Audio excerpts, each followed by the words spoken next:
जबलपुर में कांग्रेसियों द्वारा सहारा निवेशकों के समर्थन में लंबे वक्त से आंदोलन किया जा रहा है।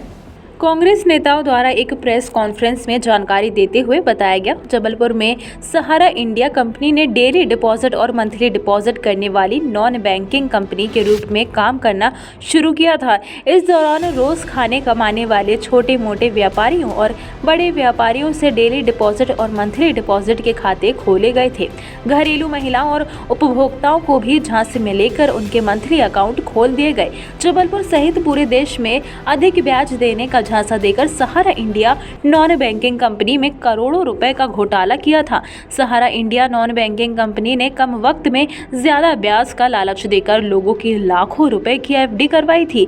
सैकड़ों बेरोजगार युवक युवतियों को बेवकूफ बनाया गया और उन्हें एजेंट के रूप में खाता खोलने और डेली डिपॉजिट के साथ साथ मंथली डिपॉजिट वसूलने की जिम्मेदारियां भी दी गई। जबलपुर में और देश में सहारा इंडिया ने जो भी ऑफिस खोले थे उन सभी में स्थानीय कर्मचारियों को रखा था, लेकिन जब डेली डिपॉजिट और मंथली डिपॉजिट के साथ साथ एफडी की मैच्योरिटी का वक्त आया, सहारा इंडिया भुगतान करने से इनकार करने लगी। लेकिन सहारा इंडिया द्वारा किसी को कोई भुगतान नहीं किया गया और ना ही कर्मचारियों को उनका वेतन दिया गया।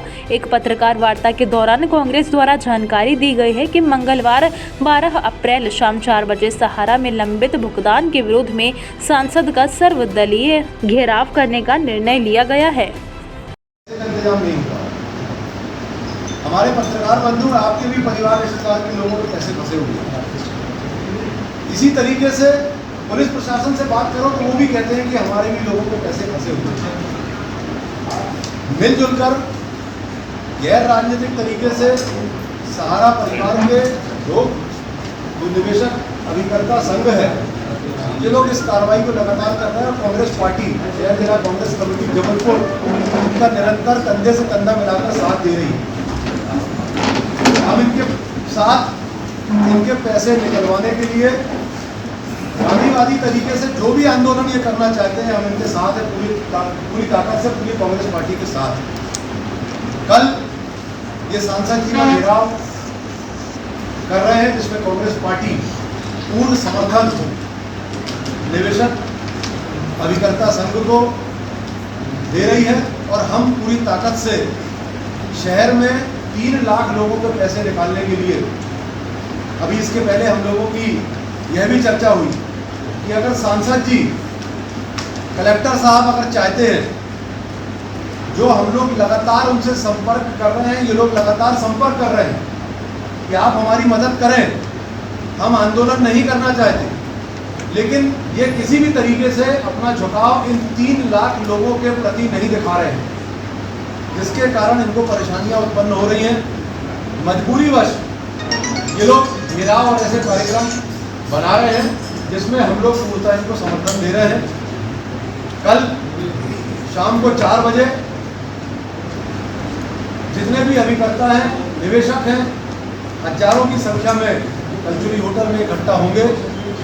वहाँ से सांसद राकेश सिंह जी घर की ओर कूच करेंगे, प्रशासन अपना काम करेगा, हम लोग अपना काम करेंगे। बड़ी संख्या में कांग्रेस जन और बाकी भी, मुझे जानकारी ऐसी दी गई है कि आप लोगों ने सिर्फ हम लोगों का सहयोग नहीं मांगा है, भारतीय जनता पार्टी के जो शहर अध्यक्ष और बाकी के लोग हैं, नेता, उनसे भी बोला है कि आप हमें सहयोग करिए। आप तो सांसद राकेश सिंह जी से बात कर लीजिए, समय दिला दीजिए, इस पर चर्चा कर लीजिए। घेराव हमारा मकसद नहीं है, गांधीवादी तरीके से घेराव भी नहीं करना चाहते, चर्चा करना चाहते हैं। आप हमको आश्वस्त करें कि हम जो आपको रास्ता बता रहे हैं कि हमारा पैसा कैसे निकल सकता है। जबलपुर शहर में सहारा की बहुत बड़ी जमीन पड़ी हुई है, वह जमीन की नीलामी हो सकती है, उसकी बेचने की अनुमति सहारा ने मांगी है। वो जमीन अगर बिकती है तो कुछ पैसा सेबी में जाएगा। कार्यक्रम है, जो आंदोलन है, ये तो हमारे आंदोलन का एक चरण है। आपने देखा निरंतर कई वर्षों से सहारा में लंबित भुगतान के लिए हमारा संघ और तमाम पार्टियां इसमें संघर्षरत हैं। पीड़ा ये हुई कि जब भारत की लोकसभा में अलग अलग प्रांत के लोकसभा सांसदों ने इस मुद्दे को रखा, तो जबलपुर के सांसद माननीय राकेश सिंह जी इस पर मौन क्यों हैं। और पीड़ा इसलिए भी हो रही क्योंकि हम लोगों ने जबलपुर के कई हजारों निवेशकों की भावनाएं उन तक पहुंचाई भी। पोस्ट कार्ड के माध्यम से हम लोगों ने निवेशक का नाम, उसका भुगतान राशि, उसका पता, उसका मोबाइल नंबर, ये तमाम चीज़ें ऐसे लगभग 15,000 निवेशकों की हम लोगों ने उन तक पहुंचाई। कई बार हम लोगों ने भी व्यक्तिगत उनसे चर्चा करनी चाहिए, उनसे निवेदन करना चाहा कि माननीय सांसद जी, आप अगर जबलपुर लोकसभा के निवेशकों की बात अगर भारतीय लोकसभा में रखते हैं तो कहीं हद तक जबलपुर के जो लोगों का निवेश फंसा हुआ है उसमें सहारा कंपनी के द्वारा निवेश दिया जाएगा। मगर माननीय सांसद जी का इसमें मौन धारण करना हमारे इस आंदोलन को और तीव्रता देता है। उसके बाद भी चूंकि ये मामला हम लोग राजनीति से उठ के मानते हैं, ये जो समूचा आंदोलन हम लोग चला रहे हैं सहारा निवेशक अभिकर्ता हितकारी संघ के माध्यम से, जिनके समर्थन। जबलपुर से आशीष वाथरे की रिपोर्ट।